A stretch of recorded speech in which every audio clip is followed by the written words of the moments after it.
ஞானேஸ்வரியில் அத்தியாயம் 15 ஸ்லோகம் 15 மூன்றாவது நாள். அத்வைத தத்துவத்தை மிக விரிவாக விளக்கி இப்போது அடுத்த ஸ்லோகத்தில் என்ன சொல்ல போகின்றோம் அப்படிங்கிறத பத்தி தான் இப்ப நம்ம பார்க்க போறோம். படிக்கிறோம். ஆகாசத்தில் உண்டான சந்திரோதயம் அதிநிர்மலமான பார்க்கடலிலே பிரதிபிம்பத்தால் போலே ஸ்ரீகிருஷ்ணன் ஹிருதயத்திலிருந்து வெளிப்பட்ட அந்த அத்வைத ஆத்ம வஸ்துவின் விஷயமான ஞானம் அனைத்தும் அனாயாசமாகவும் கால விளம்பமின்றியும் அர்ஜுனனுடைய ஹிருதயத்தில் பிரகாசிக்க தலைப்பட்டது. அதாவது அதிநிர்மலமான அந்த சந்திரோதயம், சந்திரனுடைய பிரதிபிம்பம் அந்த பார்க்கடல்ல பட்டுது அப்படின்னு சொன்னா அப்படியே பிரதிபலிக்குது.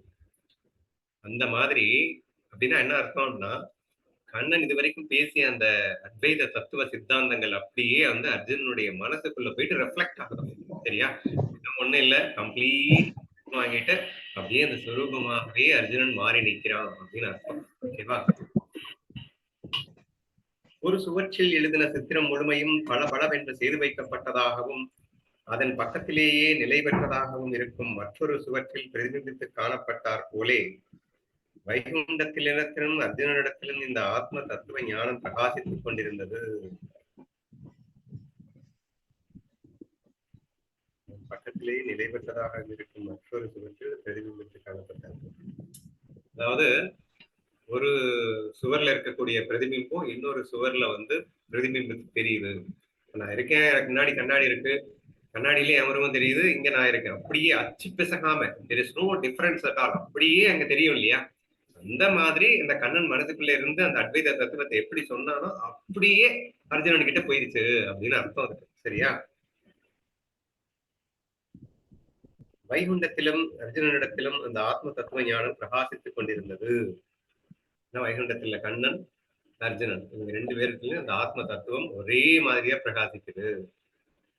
ஆனால் அந்த அத்வைத ஆத்ம வஸ்து விஷயமான ஞானமானது மிக்க கொண்டாடப்படத்தக்கதானதால் அதன் புரணம் அர்ஜுனனிடத்தில் உண்டானதும் அதன் அனுபவத்தினால் ஏற்பட்ட ஆனந்தம் அதிகரித்து மிகவும் வலிமை பெற்றதாய் ஆன பின் ஆத்ம ஞான அனுபவிகளுக்குள் மகுடம் சூடப்பெற்ற அர்ஜுனன் பின்வருமாறு பேசினான்.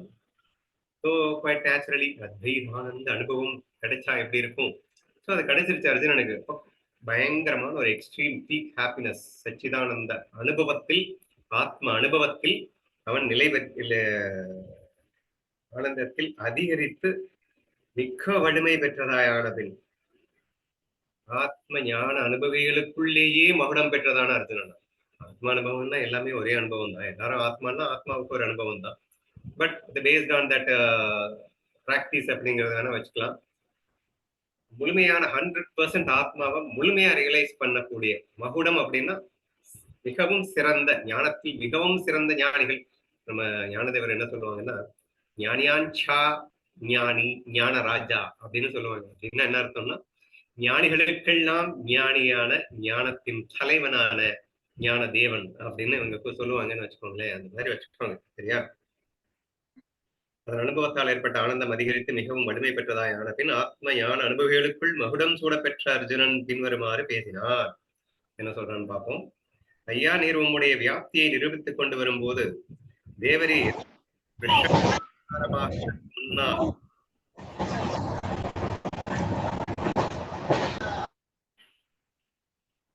பிரசங்கானுசாரமாக சற்று முன்னால் உம்முடைய நிரூபாதிகமான சுத்த ஸ்வரூபத்தை எடுத்துரைத்தீரே, அதையே ஒரு தரம் எனக்கு சம்பூரணமாய் சொல்ல வேண்டும். அடங்குதான் சொல்லியாச்சு, இவனும் பிரதிபலிச்சாச்சு, ஆத்மா அனுபவம் கூடி போயிடுச்சு. ஆனாலும் ஐயா அப்படியே பிரசங்கானுசாரமாக நீ சொல்லிட்டு அப்படியே வரும்போது நிரூபாதிகமான சுத்த ஸ்வரூபத்தை அப்படின்னா, உபாதி அப்படின்னா நிரூபாதி, உபாதி அப்படின்னா சுத்த சைத்தன்யம் உபாதிகளோடு இருக்கிறது அப்படின்னா மாயை துணை கொண்டு உலகமாக இருக்கிறது அப்படின்னு அர்த்தம். அப்போ அந்த பரிசுத்த சைதன்யத்துக்கு உருவம் கிடையாது, குணங்கள் கிடையாது, எதுவுமே கிடையாது. சரியா? ஆனா அது அத்தனையும் இப்போ உருவத்தோடு குணங்களோடு நிர்விகாரியாக இருக்கின்றவன் விகாரத்தோடு இங்கே தென்படுகின்றான் அல்லவா? இது மாயா. அந்த மாய தத்துவத்தை எல்லாம் எக்ஸ்பிளைன் பண்ணிட்டு கடைசியில நான் அத்தனைக்கும் தாண்டி நிர்விகாரியாக இருக்கின்றேன் அப்படின்னு சொல்லி முடிச்சார். உடனே நம்மால அங்க போய் பிடிக்கிறாங்க. நிர்விகாரியா அதை கொஞ்சம் எக்ஸ்பிளைன் பண்ணுங்களேன். எல்லாமா நீங்க தான் இருக்கீங்க, நீங்க தான் எல்லாமா இருக்க, அதெல்லாம் எனக்கு புரிஞ்சிருச்சு. மாய தத்துவம்ன்றது உங்களை விட்டு தனியா இல்ல, அது நீங்க தான் அப்படின்னு எல்லாம் சொல்லிட்டேங்க. ஞானியும் நீங்க, அஞ்ஞானியும் நீங்க, எல்லாம் சொல்லிட்டேங்க, எல்லாம் புரியுது. அதெல்லாம் தாண்டி ஏதோ நிர்விகாரியாக அப்படின்னு சொல்லிட்டு ஏதோ சொன்னீங்களே, அதை கொஞ்சம் டீட்டெயிலா எக்ஸ்பிளைன் பண்றீங்களா அப்படின்னு அர்ஜுனன் கேட்கிறான். சுத்த ஸ்வரூபத்தை எடுத்துரைத்தீரே, அதையே ஒரு தரம் எனக்கு சம்பூர்ணமாக சொல்ல வேண்டும். அர்ஜுனனுடைய இந்த வார்த்தையை கேட்டு துவாரகாதீசனான கிருஷ்ணன் சந்தோஷித்து பின்வருமாறு சொன்னார். நல்ல காரியம் செய்தாய். எனக்கு இவ்விஷயத்தையே மிக்க பிரேமையுடன் எப்போதும் சொல்லிக் கொண்டிருக்க ஆசையாகத்தான் இருக்கிறது. ஆனால் என்ன செய்யலாம்? உன்னைப் போல விஷயத்தை பிரேமையுடன் விசாரிக்கின்றவன் எனக்கு கிடைக்கவில்லையே. நான் இத்தனை நாள் ஆசைப்பட்டுக் கொண்டிருந்ததற்கு பலனாகவே இன்றைக்கு நீ எனக்கு கிடைத்திருக்கின்றாய். கண்ணனுக்கும் சொல்லவே வேணாம். அவனுக்கும் இந்த மாதிரி பேசிக்கிட்டே இருக்கணும்னு அவனுக்கும் ரொம்ப ஆசைதான். அப்போ யாருகிட்ட சொல்றது? இதை கேட்கறதுக்குன்னா தகுந்த அதிகாரம் உள்ளவனால்தான் சொல்ல முடியும். எல்லார்கிட்டையும் கீதை சொல்லக்கூடாதுன்னு வேற கண்டிஷன் போட்டிருக்காரு கீதையில கடைசியில. சோ தேர்ஃபோர் அந்த மாதிரி தகுதியான ஒருத்தன் எனக்கு கிடைக்கலையே வருத்தப்பட்டு கொண்டிருந்த வேலையிலே, அர்ஜுனா எனக்கு கிடைச்சடா, அப்போ உனக்கு சொல்லாமலா, நீ வேற கேட்டுட்டியே அப்படின்னு சொல்லிட்டு கண்ணன் சந்தோஷப்படுறான். நான் இத்தனை நாள் ஆசைப்பட்டுக் கொண்டிருந்ததற்கு பலனாக இன்றைக்கு நீ எனக்கு கிடைத்திருக்கிறாய் என்றால், இன்று நீ வாய் திறந்து கொஞ்சம் கூட சந்தோஷம் இல்லாமல் இதை சொல்ல வேண்டும் என்று விசாரித்தாய். நீ என்னுடைய நிரூபாதிக சுரூபத்தை வர்ணிக்க சொல்லி என்னை கேட்டதினால் நான் அத்வைத நிலையின் சுகத்தை அனுபவிப்பதற்கு நீ காரணமாய் எனக்கே நீ சுகத்தை கொடுத்து விட்டாய். நிரூபாதிக சுகம் எல்லாமே அத்வைதம் தான். மாயையா இருந்தா அத்வைதம் ஆயிடுச்சுனால அர்த்தம் கிடையாது. இருக்கிறது ஒண்ணுதான், ஒண்ணுதான் மாயையாவும் இருக்கு. நிரூபாதிக ஸ்டேட்டுக்கு நீ போன்னு சொல்லும் போது எனக்குள்ள ஒரு அத்வைத சுகம் எனக்கு கிடைச்சு, எனக்கு நீ சுகத்தை கொடுத்த திருப்தி எனக்கு கிடைச்சிருக்குடா நீ இதை கேட்டதுனாலேயே அப்படின்னு கண்ணன் சந்தோஷப்படுறான். நிர்மலமான கண்ணாடி ஒன்று கண்ணுக்கு எதிர்பட்டால் தன் ரூபத்தை தானே பார்த்துக் கொள்ள சாத்தியமாவது போலே நீ என் சுரூபத்தை எனக்கு காட்டிக் கொடுக்கும்படியாக சம்வாதம் செய்கிறவர்களுக்குள் உத்தமமான நீ எனக்கு கிடைத்தாய். பியூர் கண்ணாடி முன்னாடி நின்றுதுன்னா ஆட்டோமேட்டிக்கா நம்மள பார்த்துக்கலாம். நிர்மலமான அப்படின்னா அழுக்கே இல்லாம சுத்தமான அப்படின்னு அர்த்தம். அப்படி அர்ஜுனனுடைய கேள்விகள் அப்படியே தன்னையே பார்த்துக்கிட்டு தன்னுடைய அந்த சுக அனுபவத்தை மீண்டும் தானே அனுபவிக்கக்கூடிய அற்புதமான ஒரு விஷயமா அர்ஜுனன் அமைந்து அந்த மாதிரி கொஸ்டின்ஸ் கேட்டதுனால கண்ணனுக்கு அவ்வளவு சந்தோஷம் கிடைச்சது.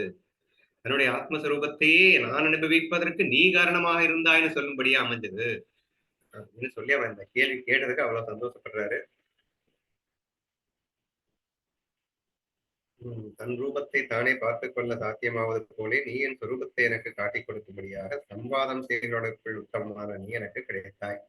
அப்பா என் கண்மணியே, நீ தெரியாதவன் போல் சொல்ல வேண்டும் என்று கேட்டதும் நான் உனக்கு தெரிவித்து வைக்கும் ஆச்சாரியனாக உட்கார்வதும் மிக்க அழகாகத்தான் இருக்கிறது. அப்படியே இருக்கட்டும். இப்படி சொல்லிக் கொண்டு ஸ்ரீகிருஷ்ணன் அர்ஜுனன் ஆலிங்கனம் செய்து கொண்டு அவனை கிருபையோடு நோக்கி மேலும் பின்வருமாறு சொன்னார். என்னது நக்கலா ஒரு கேள்வி. நான் அடிக்கடி சொல்லிட்டு இருப்பேன். நீங்க எல்லாம் பரம ஞானிகள்ங்க, என்னமோ ஒண்ணுமே தெரியாத மாதிரி நீங்க என்கிட்ட கேட்கிறதும், நான் என்னமோ பெரிய குரு மாதிரி இருந்துகிட்டு உங்களுக்கு சொல்றதும், அட எல்லாம் நடிப்பு, எல்லாம் எல்லாருக்கும் தெரியும். ஆளாளுக்கு ஒரு வேஷத்தை போட்டு பேசிட்டு இருக்கோம். நான் எனக்கு ஞானேஸ்வரி தெரியும், ஞானேஸ்வரி படிக்கிறேன், ஞானேஸ்வரி விருப்பப்படுறவர்களுக்கு நான் சொல்லித் தருகிறேன் அப்படின்னு ஒரு வேஷம் போட்டிருக்கேன். நீங்க ஒண்ணுமே தெரியாத மாதிரி எங்களுக்கு சொல்லிக் கொடுங்கோ அப்படின்னு வேஷம் போட்டிருக்கீங்களா? சரியா? ஏன் சுத்த சச்சிதானந்த அத்வைத சுரூபத்துல இங்க பேதமே கிடையாது. எல்லா ஆளாளுக்கும் அந்த ஒன்றே பலவாக தென்பட்டு கொண்டிருக்கிறது என்பதுதானே உண்மை. அந்த உண்மையை தான் இன்டைரக்டா இங்க உணர்த்துறாரு. அதாவது அப்பா என் கண்மணியே, நீ தெரியாதவன் போல் சொல்ல வேண்டும் என்று கேட்பதும் அப்படின்னா என்ன அர்த்தம்? தெரியாதவன் போல் சொல்ல வேண்டும் என்று தெரிஞ்சுக்கிட்டே தெரியாதவன் போலேன்னு அர்த்தம். இல்லைன்னா தெரியாதவன் போல்னு சொல்ல வேண்டியது இல்லை. ஆச்சாரியனாக உட்கார்வதும் நான் உனக்கு தெரிவிக்க வைக்கும் ஆச்சாரியனாக உட்கார்வதும் உனக்கு என்னமோ தெரியாத மாதிரி நான் தான் உனக்கு சொல்லிக் கொடுக்குற மாதிரி மிக்க அழகாகத்தான் இருக்கிறது. அப்படியே இருக்கட்டும், அப்பதானே நம்ம என்ஜாய் பண்ண முடியும் அப்படின்னு சொல்லிட்டு கிருஷ்ணர் சொல்ல ஆரம்பிக்கின்றார். நாளைக்கு படிக்கலாமா? என்ன சொல்றாருன்றது நாளைக்கு படிக்கிறேன்.